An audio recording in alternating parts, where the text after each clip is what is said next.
Assalamualaikum warahmatullahi wabarakatuh. Selamat berjumpa kembali di mata pelajaran prakarya dan kewirausahaan, di mana kali ini kita akan membahas mengenai makanan khas daerah modifikasi yang ada di kelas 12 semester ganjil. Baik, anak-anakku, untuk kesempatan kali ini kita akan menelisik materi tentang sistem pengolahan makanan khas daerah yang dimodifikasi. Dalam materi ini ada dua kompetensi yang harus kalian miliki. Yang pertama yaitu kompetensi pengetahuan atau kognitif. Di kompetensi 3.2 ini, Anda diminta untuk menganalisis sistem pengolahan makanan khas daerah yang dimodifikasi dari bahan pangan nabati dan hewani berdasarkan daya dukung yang dimiliki oleh daerah setempat. Adapun kompetensi keterampilan yaitu 4.2, mengolah makanan khas daerah yang dimodifikasi dari bahan pangan nabati dan hewani berdasarkan daya dukung yang dimiliki oleh daerah setempat. Nah, kemudian peta konsep di sini ada 4 sebaran materi yang harus kita kuasai. Yang pertama adalah pangan khas daerah sebagai pendukung pariwisata. Kedua yaitu kewirausahaan produk pangan khas daerah. Yang ketiga, produk makanan khas daerah. Dan yang keempat adalah bahan untuk pengembangan pangan khas daerah. Baik, kita akan kupas masalah yang pertama, yaitu pangan khas daerah sebagai pendukung pariwisata. Seperti yang kita ketahui bersama bahwa Indonesia memiliki keberagaman pangan yang tersebar di berbagai daerah. Makanan khas daerah juga menjadi ciri khas dari daerah asalnya, sehingga makanan khas daerah juga dapat mendukung pariwisata daerahnya. Saat ini ada 30 jenis kuliner yang menjadi ikon makanan khas Indonesia. Makanan khas apa aja itu? Suatu misal, rendang dari Sumatera. Kemudian ada lagi asinan dari Bogor, gudeg dari Jogja. Nah, itu contoh ikon makanan khas Indonesia. Makanan ini terbagi menjadi makanan pembuka, makanan utama, dan makanan penutup. Panganan khas daerah Indonesia akan menjadi daya tarik pariwisata lokal maupun mancanegara untuk datang ke daerah-daerah di Nusantara. Menginjak materi yang kedua adalah kewirausahaan produk pangan khas daerah. Kewirausahaan bidang pangan olahan dapat menjadi ide alternatif yang sangat menjanjikan. Apalagi Indonesia merupakan negara yang kaya akan panganan khas daerah. Sebagai seorang wirausahawan pemula, sangat dianjurkan untuk lebih kreatif dan inovatif dengan wirausaha yang dijalankannya. Artinya, selalu melakukan diversifikasi atau penganekaragaman produk ataupun pengembangan produk agar memiliki varian lebih dan mempunyai kelebihan dibanding pesaingnya. Inovasi juga dilakukan agar konsumen tidak jenuh dengan produk yang sudah ada. Walaupun produk khas daerah, inovasi tetap bisa dilakukan, baik inovasi dari sisi rasa, bentuk, maupun kemasannya. Nah, anak-anakku, produk makanan khas daerah ini juga dibagi menjadi dua, yaitu makanan khas daerah yang berbahan nabati, dan yang kedua, makanan khas daerah yang berbahan hewani. Produk makanan khas daerah dari bahan hewani adalah makanan khas daerah yang bahan baku utamanya berasal dari hewani, seperti ayam, daging sapi, ikan, telur, dan sejenisnya. Nah, berikut ini adalah beberapa contoh hidangan khas daerah yang berbahan dasar hewani. Ada rendang, ada dadi, dan juga ada telur asin. Sedangkan produk makanan nabati yaitu makanan khas daerah yang bahan baku utamanya berasal dari bahan nabati seperti sayur-sayuran, buah-buahan, umbi-umbian, kacang-kacangan, dan sejenisnya. Nah, kalian lihat contoh di sini, seperti misalnya asinan yang berasal dari Bogor, kemudian fruit leather atau kulit buah, kemudian ada mochi. Nah, anak-anakku sekalian, bahan untuk pengembangan pangan khas daerah ternyata dibedakan menjadi dua, yaitu bahan baku utama serta bahan tambahan pangan. Apakah bahan baku utama itu? Bahan baku adalah bahan utama yang paling banyak penggunaannya pada sebuah produk pangan. Bahan baku dapat berupa bahan nabati dan hewani. Sedangkan yang kedua adalah bahan tambahan pangan atau yang sering kita singkat dengan BTP. Apakah BTP itu? BTP adalah bahan atau campuran bahan yang secara alami bukan merupakan bagian dari bahan baku pangan, tetapi ditambahkan ke dalam pangan untuk memperbaiki sifat atau bentuk produk pangan. Bahan tambahan pangan ditambahkan sesuai kepentingan dan tujuannya saja ya, jadi jangan sampai berlebihan. Apabila kita tidak menghendaki untuk bahan tambahan pangan tersebut, maka tidak perlu kita tambahkan. Nah, untuk apa sih fungsi dari BTP itu? Ternyata juga memberikan manfaat. Yang pertama sebagai pengawet pangan, dengan cara mencegah pertumbuhan dan aktivitas mikroba perusak pangan atau menahan proses biokimia atau mencegah terjadinya reaksi kimia yang dapat menurunkan mutu pangan. Fungsi yang kedua, menjadikan pangan lebih baik dan menarik, lebih renyah dan enak rasanya. Fungsi yang ketiga, menjadikan warna dan aroma yang lebih menarik sehingga menambah dan merangsang timbulnya selera makan. Yang keempat, meningkatkan kualitas pangan. Dan manfaat yang kelima adalah secara ekonomis akan menghemat biaya produksi. Selanjutnya, kita bisa mengelompokkan BTP tetapi yang diizinkan menurut Permenkes RI nomor 722/per/9/88. Ada beberapa jenis BTP yang diizinkan menurut Kementerian Kesehatan. Mulai dari pemanis atau sweetener, pembentuk gel atau gelling agent, pengatur keasaman atau acidity regulator, pengawet atau preservatif, pengembang atau raising agent, penguat rasa atau flavor enhancer, pengemulsi atau emulsifier, perisah atau flavoring, dan pewarna atau color. Baik, kita akan mencoba menelisik satu persatu. Yang pertama adalah pemanis atau tadi sweetener.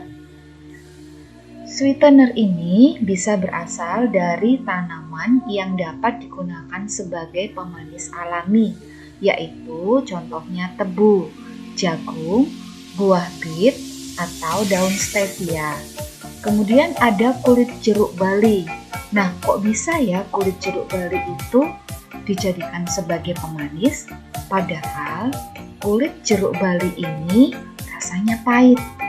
Namun, apabila diberi perlakuan khusus akan menghasilkan rasa manis akibat adanya glikosidanarinin. Nah, kalian lihat di sini, ini adalah contoh gambar daun stevia. Ternyata Ibu sudah pernah mencoba loh. Daun stevia ini memang benar rasanya dia manis ketika kita makan. Kemudian ada pemanis buatan, digunakan dalam banyak makanan dan minuman diet untuk meningkatkan rasa manis sekaligus mengurangi kandungan kalori. Jenis pemanis buatan yang umum termasuk kalium aspartam, sukralosa, sakarin, dan asulfulfam. Pemanis buatan ternyata dapat membantu kamu menurunkan berat badan dan membantu mengelola kadar gula darah dalam tubuh. Ragam pemanis alami yaitu sukrosa, laktosa, maltose, galaktosa, dan lain sebagainya. Kalau kalian lihat gambar di samping kiri ini adalah contoh gambar pemanis buatan. Berikutnya adalah yang kedua, pembentuk gel. Bahan pembentuk gel atau gelling agent adalah bahan tambahan pangan yang digunakan untuk membentuk gel atau jelly dan menstabilkan berbagai macam makanan seperti jelly, makanan penutup, dan permen. Bahan ini memberikan tekstur makanan melalui pembentuk gel. Yang ketiga adalah BTP ini pengatur keasaman. Nah, pengatur keasaman dibagi menjadi dua, yaitu ada asam sitrat dan kalium natrium bikarbonat. Asam nitrat di sini adalah untuk pelengkap makanan serealia, contoh makanan bayi yang di kalengan, coklat ataupun coklat bubuk, makanan lain seperti pasta, jam atau jelly, atau biasanya jam ini kita menyebutnya dengan selai. Minuman ringan, udang, daging, dan kepiting. Kalium dan natrium bikarbonat, contohnya di sini ada mentega, serta produk makanan bayi yang lain. Baik, yang keempat adalah pengawet. Apa itu pengawet? Pengawet adalah zat kimia yang berfungsi mencegah terjadinya dekomposisi yang disebabkan pertumbuhan bakteri dan perubahan kimiawi. Jika kalian hendak membeli makanan, sebaiknya perhatikan ingredients pada kemasannya terlebih dahulu ya, untuk mengetahui apakah pengawet yang digunakan aman dan tidak berbahaya. Lihat apakah nama pengawetnya termasuk ke dalam daftar pengawet yang diizinkan peraturan pemerintah menurut Permenkes. Berikut adalah contoh jenis pengawet yang aman dan bisa kalian konsumsi. Contoh ada asam benzoat beserta garam natrium, kalium dan kalsiumnya. Ada metil dan etil parahidroksibenzoat, senyawa sulfit, garam nitrit dari kalium dan natrium. Kemudian yang kelima adalah pengembang atau yang kita sebut tracing agent.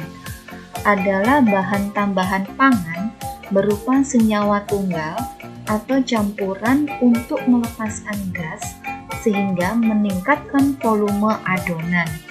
Termasuk dalam kelompok ini yang diizinkan oleh Permenkes adalah garam karbonat dari natrium dan amonium, garam bikarbonat dari natrium, kalium, dan amonium, natrium aluminium fosfat, gluconodeltalactone destrin, serta amilum asetat.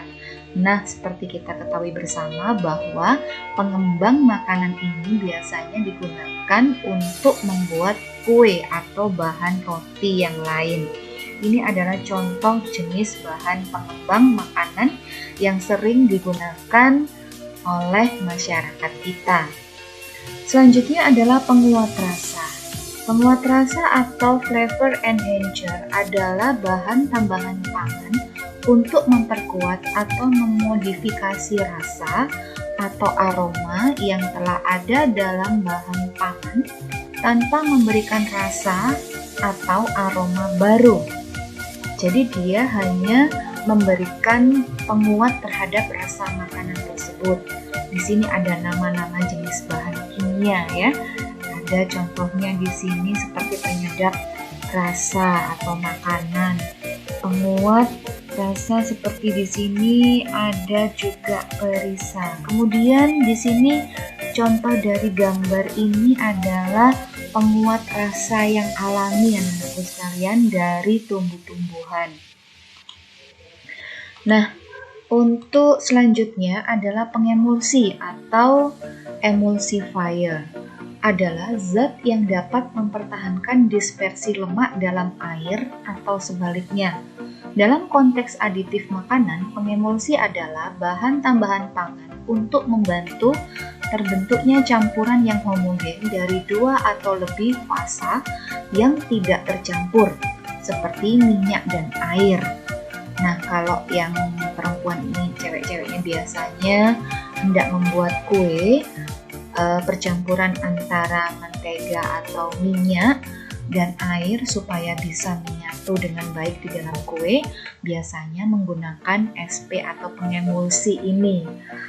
Nah, kalau di sini dari bahan-bahan kimia, contohnya tapi yang diizinkan oleh Permenkes adalah mulai dari kalsium karbonat, lecitin, hingga agar-agar dan karagen.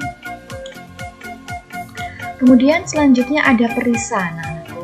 Perisa ini dibagi menjadi 4. Apakah itu perisa? Perisa adalah, kalau kalian lihat di situ, nama lainnya adalah flavoring. Adalah bahan tambahan pangan berupa preparat konsentrat dengan atau tanpa ajudan perisa atau flavoring adjunct yang digunakan untuk memberi rasa pengecualian, rasa asin, manis, dan asam. Perisa jenis yang pertama adalah digunakan sebagai bahan baku aromatik alami. Adalah bahan baku yang berasal dari tumbuhan atau hewan yang cocok digunakan dalam penyiapan, pembuatan, atau pengolahan perisa alami.